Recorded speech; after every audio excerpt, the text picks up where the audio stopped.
Blue Lock's third season is coming, with the series' next major section of the story being the new Egoist League, with the introduction to the Master Strikers, including characters like Kaiser, Lorenzo, and Charles. The NEL has the potential to be one of the greatest animated arcs of sports manga history. But with fear from the community based on last season's performances, what exactly do we know about Season 3's future adaptation, as well as how this continuation is going to be paced? Well, that's what I'll be talking about in today's video. Blue Lock Season 3 is coming, but when and how? Before I get into the video though, I want to leave a spoiler warning for the latest chapter of the Blue Lock manga, being chapter 313, and if you have not read it, I would suggest clicking off this video now if you wish to not be spoiled. Lastly, join my Discord server. It's called the New Egoist Geeks, and the link to it is down below. Now when it comes to what we know about this season as well as previous misconceptions, we do have some information as to the current state of Blue Lock and its third season. As confirmed by Sugoi Light, a credible source for anime renewals and updates, Blue Lock was confirmed for a third season and was stated to be in production on May 17th of 2025. The anime would also continue to stream and be animated under 8-Bit Studios' work. Now, I know a lot of people like to dig on 8-Bit for the poor animation, and you guys are probably disappointed to hear that Blue Lock is continuing under 8-Bit. However, I'm not really opposed to it. When you look at Season 2's stylization, while the animation took a hit to some degree, it actually looked better visually when it related to style. The auras, the coloring, the characters, and the composition. All of these were drastically better than what we received in Season 1, and even in the episode Nagi movie. So if those qualities were to transfer over to Season 3, I would be very pleased. Now, I'm sure you guys are worried about the animation, and that is something to be concerned with, but you don't have to be. What caused the poor animation was not 8-Bit Studios themselves, but the production committee that 8-Bit was previously under, specifically for Blue Lock, which enforced poor deadlines and conditions for the studio. And you can determine this off of two different things. First, look at 8-Bit's reputation as a studio. 8-Bit is well known for animating Tenshura Slime, also known as Reincarnated as a Slime, which if you have seen the show, you can understand the quality of the animation that the studio is capable of. The main issue and difference when it relates to Reincarnated as a Slime and Blue Lock is that both shows, while under the same studio, are under two different production committees. While the studio handles the animation, each production committee has the power to dictate the quality of the product through their deadlines and expectations that they push out. The second point to target is unfinished Genga cuts. Animators for Blue Lock came out and revealed the Genga cuts for moments that they worked on in the series. For example, during episode 4 with Rail, you can see the unfinished animated portions that would have actually improved the animation quality of the final product if they had the time to finish it. The rushed deadlines by the previous committee forced the animators to drop specific scenes to ensure that they had a finished product. You can clearly see this with the Sai vs Isagi and Bachata matchup in episode 9, where he just starts flying for some reason, which is definitely not what happened in the manga. So the animators had the potential and the skill to make very fluid cuts, they were just incredibly rushed. However, good news shows that Blue Lock has actually been handed over to a different production committee. This group is the same people who were assigned with teams animating Reincarnated as a Slime, as well as Mushoku Tensei. So when it comes to the quality of what we can expect, I'm more than likely sure that we will be getting all of the best parts of Season 2 while being given more fluidity when it comes to the animation quality. Now going into my predictions, I don't actually believe that we're going to be jumping directly into Season 3. I actually believe we will be receiving a Blue Lock OVA that's canon to the story, covering the Blue Lock Day Off arc. Now for those of you who are anime only, allow for me to explain. The Blue Lock Day Off arc is this 3-chapter mini arc that follows the Blue Lockers after the U20 game after being given a 2-week period outside of Blue Lock. During that day, we get to see the Blue Lockers chilling out in Shibuya, playing games at the arcade, and even challenging the former U20 team to a bowling match. And before you panic, don't, it isn't that Shibuya. A lot of people were upset and a little confused as to why Blue Lock Day Off was not adapted into the end of Season 2. Well, with Season 2 only being scheduled for 14 episodes and at the rate that they had adapted the anime, they would be adapting around 4 chapters per episode. And sure, they could have just always extended the season by 1 episode, giving us 15 episodes. But I feel like leaving the season at the Kinigami and Kaiser ending moments were way more hype than what we would have gotten for that mini arc. However, I do believe that the Blue Lock Day Off arc has a lot of potential when it relates to the impact of Season 2 and the future adaptation of Season 3. And that, my dear viewers, is releasing the Blue Lock Day Off arc as an OVA. For those of you who are unaware as to what OVAs are, OVAs, or original video animation, are typically short 24-minute animated episodes that sort of function as a side story or lone adaptation of a source material that is released straight to video. You see a lot of these with shows like My Hero Academia, for instance, such as the MHA baseball episode or the more recent UA card game episode. These aren't stories you would see adapted in the main series, as it takes away from the core plotline. However, it gives you some extra information and content to hold you over until the new season releases. And that's what BLUELOCK Day Off would be used for. Because of the hasty production of Season 2 along with the duo release of episode Nagi in theaters, the final product came out to be, shall we say, less than consistent. However, with BLUELOCK Day Off, not only is it an extremely popular section of the manga, but it's also undeniably short and has no gameplay at all, which makes it very simple to animate in comparison to the main meat and bread of the series. It's short enough to account for a single episode of the anime, but it doesn't need to be connected to the main season. Sure, it is canon content, but would you really want to waste the first episode of Season 3 with the BLUELOCK Day Off arc? Or would you rather receive the BLUELOCK Day Off arc as an OVA? Rather than making us wait 2+ years for new content that is potentially rushed, resulting in a negative opinion by the fanbase, the studio could instead adapt this 1-episode, 3-chapter mini arc as an OVA and release it at the end of 2025 or early 2026. This would let the original studio have more time to animate the main series while providing us new and original content that wasn't just a recap like the episode Nagi movie was. And if they do manage to do this, it would buy the studio at least another year or so of time without the fear of being rushed by the production committee like they were for Season 2. But why exactly should they release this mini arc as an OVA instead of the first episode of Season 3? Well, I already mentioned the length of the mini arc as well as the benefits for it being an OVA, however I haven't addressed why it shouldn't be part of Season 3. When you look at Season 3's content as to what it will be adapting, it will be focused on the Neo-Egoist League. And with the Neo-Egoist League being the longest arc in the series, nearly taking up half of the series' total chapters, people are wondering how they are going to fit over 150 chapters into one season of the anime. Which is another good reason that the BLUELOCK Day Off arc should be adapted as an OVA. It would give you better pacing and better time for each episode of Season 3, considering you're removing what's essentially a full episode. It would allow for more content from the Neo-Egoist League to be adapted in Season 3 instead of wasting an episode on a chill and lax, essentially filler arc. It allowed for us to jump straight into the action, seeing as the Neo-Egoist League is one of the most action-packed arcs in the entire series. In terms of release date, I already stated that it should be released between late 2025 and early 2026, so let's just move on. But now we talk about the meat and bread of the video that you all have been waiting for. How will Season 3 be adapted? Before I get into the rest of the video, I want to remind you guys that if you are enjoying this video so far, to leave me a like and subscribe down below to see more awesome BLUELOCK content just like this. It costs you guys absolutely nothing and it helps me out immensely. We're less than 250 subs away from 20k subscribers, so please help me get there. And if you want to help me even more, if you were to become a member of the channel, you'd earn some awesome benefits like personal video requests and shoutouts in videos, but you'd also get your name mentioned in the BLUELOCK New World movie as a contributor to the project, and this also applies to leaving super chats. So like, subscribe, and become a member today to show your support for me and my content. Going into the adaptation, I do believe that Season 3 will be split up into 2 parts like most anime, however, each part will be essentially treated as its own unique season. I know that sounds weird, but hear me out. Part 1 of BLUELOCK Season 3 would begin with chapter 153 after BLUELOCK Day Off and go until chapter 240 after the BLUELOCKers receive their post-Uber's bids. This would adapt around 87 chapters, making the season around 22 to 23 episodes on average, depending on how much creative freedom the animators take, accounting for the average adaptation per episode of both Season 1 and Season 2. Part 2 of Season 3 would release 1.5 to 2 years later, where it would adapt from chapter 241 where Bass mentioned our scene training to the end of the Neo-Egoist League being around chapter 300, making it around 59 chapters. This would make part 2 of Season 3 around 16 episodes or so, again depending on how much creative freedom the animators take. I genuinely think that this is the best idea for the studio as to not mess up the current pacing, but also give enough time for the animators to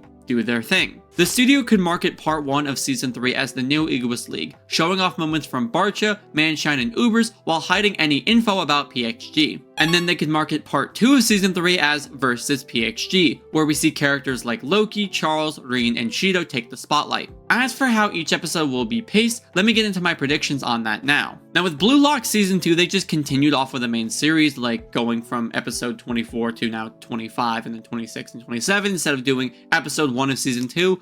I'm just going to continue that here. So let's just get into my predictions. Episode 1, aka Episode 39, titled Neo Egoist League, will adapt chapters 153 to 155, beginning with the Blue Lockers walking into the project, and ending on Noah and the other Master Strikers' introduction to the series. Episode 40, titled Kaiser, would adapt chapters 156 to 158, beginning with the Blue Lockers running the obstacle course and Kaiser's introduction, ending on the beginning of Barcha vs. Bastion München. Episode 41, titled Jinga X Monster, would adapt chapters 159 to 163, adapting Kunigami's failed shot, both Bachara and Kaiser scoring their goals, and ending with Isagi subbing onto the pitch with the Master Strikers. Episode 42, titled God-Given Talent, would adapt chapters 164 to 167, beginning with the Master Striker's goals, and ending with Kunigami scoring from Isagi's pass. Episode 43, titled Super Entertainment, would adapt chapters 168 to 171,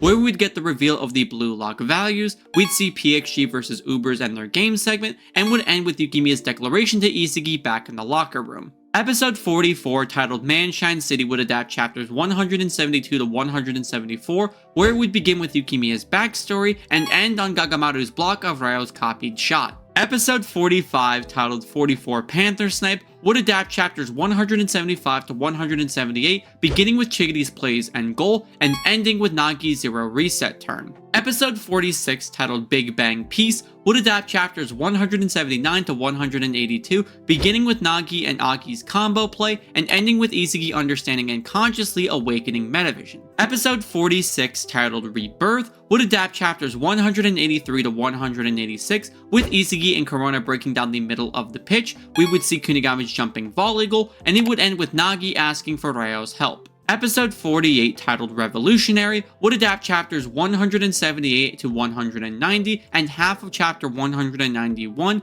with Ryo and Nagi working together. We'd have Nagi score his 5-stage fake volley, and it would end with Nagi's death or fading away. Episode 49, titled Worlds Number 2, would adapt the rest of chapter 191, as well as chapter 192 to 196, beginning with the Master subbing onto the pitch, and ending with Yukimiya's shot being blocked by Chris Prince. Episode 50, titled Protagonist Feeling, would adapt chapters 197 to 200, with it beginning with Ego's explanation of Nagi's goal, and it would end with him watching the field with Yukimiya and Isagi as the central focus. Episode 51, titled Sword Screw, would adapt chapters 201 to 204, beginning with Isagi, Corona, and Noah pushing up the field. We would have Yukimiya win the game with his Sword Screw weapon, and we would have the Manshine bid values be revealed, with Bato being worth 100 million. Episode 52, titled 100%, would adapt chapters 205 to 208, beginning with Isagi's interview after the Manshine game.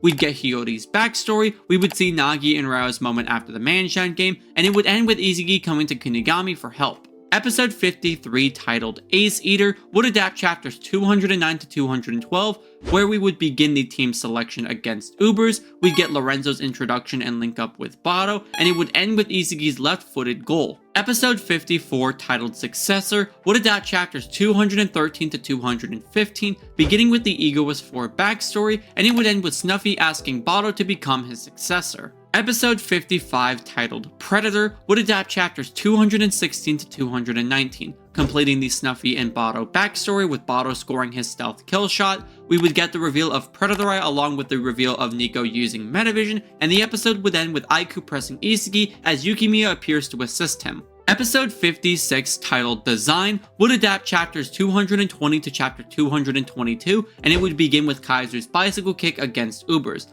The Master Strikers and Snuffy and Noah would sub onto the pitch. We would see Snuffy's Metavision, as well as him direct and assist Ubers, with the episode ending as the ball drops directly towards Snuffy. Episode 57, titled Simple Job, would adapt chapters 223 to chapter 226, with Isagi asking Raichi to man-mark Snuffy. We would see Gagamaru block the stealth kill shot, Snuffy would intercept Isagi's pass, and Bado would submit his resignation to working with Snuffy. Episode 58, titled Underdog, would adapt chapters 227 to chapter 230. It would begin with Snuffy seeing his old friend in Bado, along with Bado scoring his double nutmeg goal.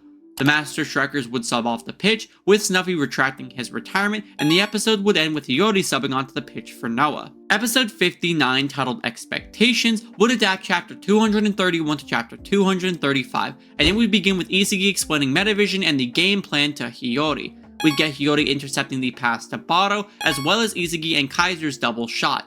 The episode would end with Hiyori shooting and being blocked by Sendo, where Isagi would understand the last piece needed to win. Episode 60, titled Center of the World, would adapt chapters 236 to chapter 240, beginning with Isagi telling Hiyori to move by reflex. We would get the Isagi x Hiyori goal, winning them the game against Ubers. We would get the dialogue of Hiyori's new ego, along with the small section of PXG vs Manshine City.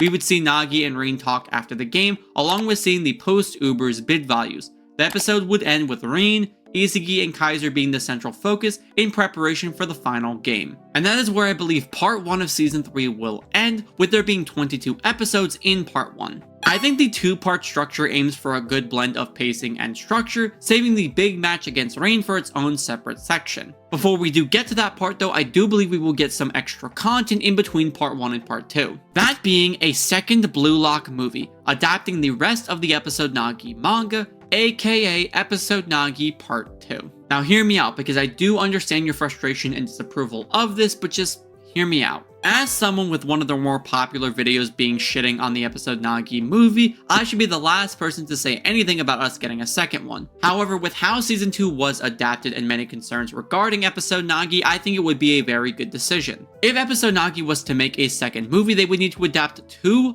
full games and 4 half games, I guess. We would see the full games of the 3v3 against Haragi's team and the 4v4 against Karasu and Atoya's team. However, we would only see partial footage of the game against the World 5, the 2v2 match against Shido from Ryo's perspective, along with the other matches like against Corona's team. Plus, we get to see Shido's ass cheeks, so how can you not want that? But why exactly does Episode Nagi deserve a second movie, considering the first one was given such poor criticism after its release? Well, considering the Blue Lock Episode Nagi manga has officially released a conclusion with chapter 36, when you really look at what would be adapted, we'd be getting all original content for this movie. Unlike the first movie that was essentially treated as a recap, this would contain all original content that we have not seen in the anime yet. This idea is even proven more by the fact that we did not see the Ryo and Kunigami versus Shido game in the second season of the anime. Because that match was essentially redrawn for the manga as well as being given extra footage, by not including it in season 2, it could give fans more reason to go watch the film, seeing as you get to see more Shido content. This could also show you the situation in which Kunigami was booted from Blue Lock, which could give more solidarity to his return in season 3. I've been a hard believer in another Episode Nagi movie, seeing as it would be a great way to develop Nagi in his character arc in the second part of the Neo Egoist League, but also his future development in what would be season 4 and the future of the story. But Episode Nagi also provides the community with a lot more content to enjoy. I would expect this movie to drop in late 2026 or early 2027, dropping this in between parts 1 and 2 for the NEL arc of the anime. And whether you would want to see the movie or not, we would be getting all original content for this movie, and it would not be simply treated as a recap.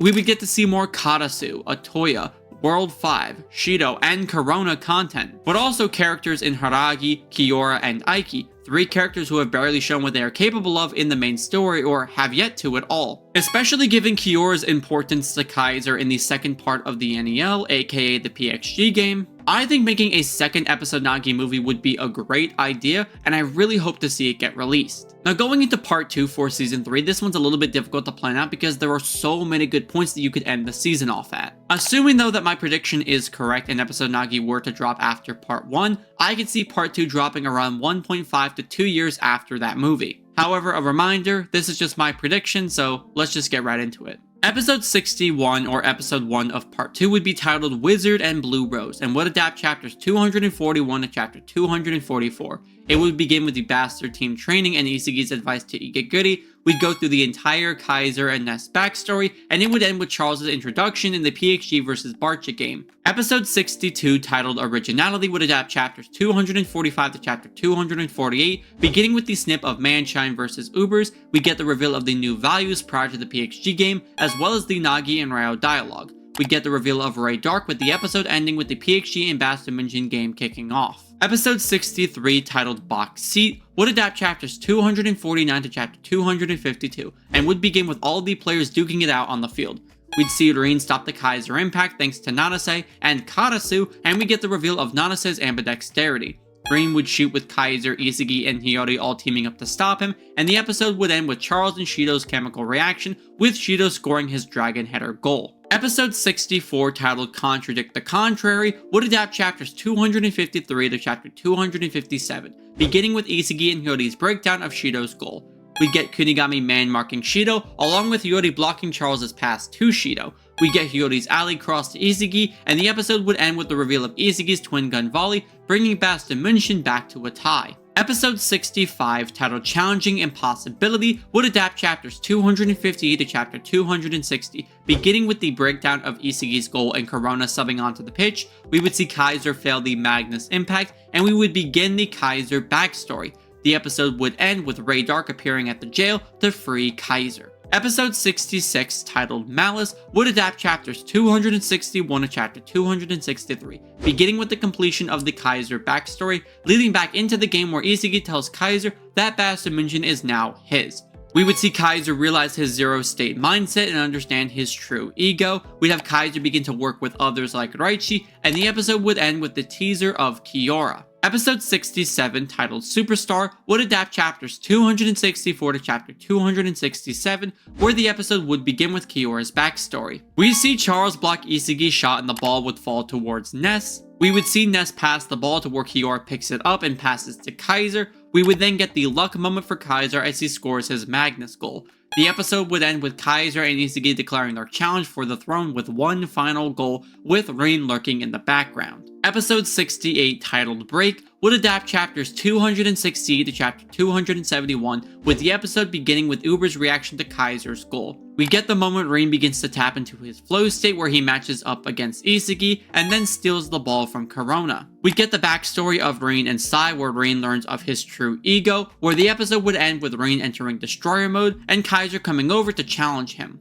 Episode 67, titled Free For All, would adapt chapters 272 to chapter 275, beginning with Isagi and Kaiser versus Rin. We would see Rin lose the ball thanks to Ness, and he would then pick it back up thanks to Nanase. Rin would then pass the ball to Charles over scoring, where he then uses the Rabone across to give a pass to both Rin and the newly freed Shido. We'd see Isagi awaken Omnivision, and the episode would end with Rin bleeding after scoring his crash shoot goal. Episode 70, titled Geniuses and Prodigies, would adapt chapters 276 to chapter 279, where the episode would begin with the world reacting to Rin's goal. The Master Strikers in Loki and Noah would sub onto the pitch, along with Igaguri, who would stop Rin with his genius-killing militia. We'd get the reveal of Noah's true ego, and the episode would end with Loki blocking the Magnus impact from the free kick. Episode 71, titled The Formula for Evolution, would adapt chapters 280 to chapter 284, where the episode would begin with Zantetsu picking up the loose ball and rushing down the field.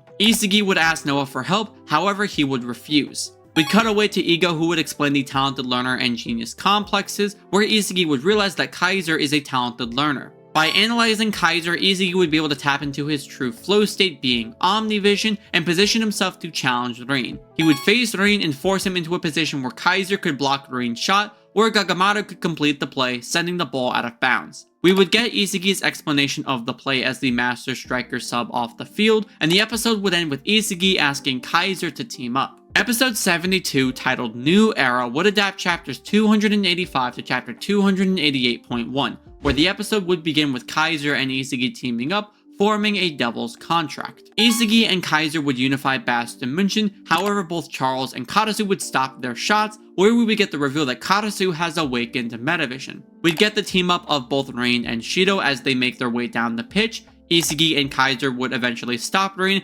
However, we would learn that thanks to Igaguri's dangerous play against Shido, he will be subbed off the pitch thanks to a yellow card. The episode would end with Yukimiya subbing onto the pitch, ending with him taking advantage of Isagi to break past Karasu. Episode 73, titled Fastest, would adapt chapters 288.2 to chapter 291. The chapter would begin with Yukimiya's perspective, where we would see him awaken Predator Eye and have his shot blocked by Charles. We'd get the conversation between Isagi, Kaiser, and Ness, where he is told to give up playing soccer, and we would see Rin awaken Predator Eye to stop the Cross Magnum. We get to see PXG's ultimate counter, leading to Rin crashing into Kaiser, to where Kaiser would launch the ball up the field. We would see Hiyori and Yukimiya begin their dribbling through PXG, as Karasu and Hiyori would begin their matchup. The chapter would end with the camera showing Ness trailing behind Isagi and Kaiser as he begins his internal monologue. Episode 74, titled Neo-Egoist, would begin with Kaiser crashing into Rin as Isagi and him perform their cross run. We would see Ness go through his awakening, abandoning his connection with Kaiser.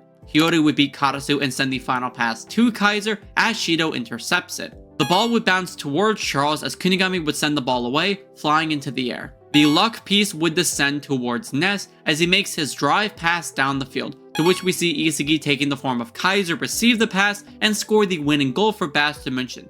The episode would then end on Isagi's celebration. Episode 75, titled To the Future, would adapt chapters 294 to chapter 297, beginning with the commentary of Bass Dimension's victory in the New Egoist League, following Isagi's goal. We'd get to see Isagi call Kaiser his ultimate clown, and we would cut to the Manshan City vs FC Barca game. We'd cut back and forth between the game, seeing Chigity's opening goal, and getting the reveal of Isagi and Rin earning the #1 spot together. We'd cut back from that after seeing Isagi's ecstasy, and we would see Bachara and Atoya's goals against Manshan City, as Ryo gives Nagi a pep talk about their desires and dreams. Ryo and Nagi would then work together, and through an assist by Chris Prince, Ryo would score a goal using his improv copy. The episode would end with Nagi telling Ryo that he is going to do this all on his own. Episode 76, and the final episode of Part 2, titled On Your Own, would adapt chapters 298 to chapter 300. It would start with Nagi deciding to fight on his own, linking up with Chigity and Nagi to do that. He'd connect his fake volley technique before being pressed by Atoya. Atoya would then force Nagi to pass to Ryo, leading to a Bachara interception and the winning goal for FC Barca. We would also get the chance to see the final NAL values leading up to this goal. Nagi's elimination would be revealed, where we would get Ego's speech to Ryo about Nagi and his withered talent. Nagi and Ryo would say their goodbyes as Nagi would lock off from BLUELOCK, with the season ending as the doors closed to BLUELOCK, concluding the Neo-Egoist League. And that would be the conclusion of Part 2 of Season 3, which would consist of 16 episodes. Meaning in total, Season 3 would have around 38 episodes in its entirety, spanning across both Part 1 and Part 2. But that is just my prediction as to how the BLUELOCK anime is going to be treated in the next coming years. Keep in mind that everything I said in this video is simply a prediction, and if I'm wrong, then I'm wrong. Except for the confirmation of BLUELOCK Season 3 being under production and the switch to a different production committee, those were not theories, those were like actual statements. But aside from that, I hope you guys did enjoy this video and will continue to enjoy it in the future. I just want to say thank you so much to all the members of my channel who help support me and my content, and if you wish to earn some awesome benefits like they do and even get your name mentioned in the BLUELOCK New World movie, become a member yourself and help support me moving forward. And just a final reminder to join my Discord server if you're ever interested in getting any more involved with our amazing community. As for the question of the video though, when do you think we're going to be seeing Season 3? Leave me your thoughts down below in the comment section. And like always, thank you all for watching, like and subscribe to see more awesome BLUELOCK content just like this.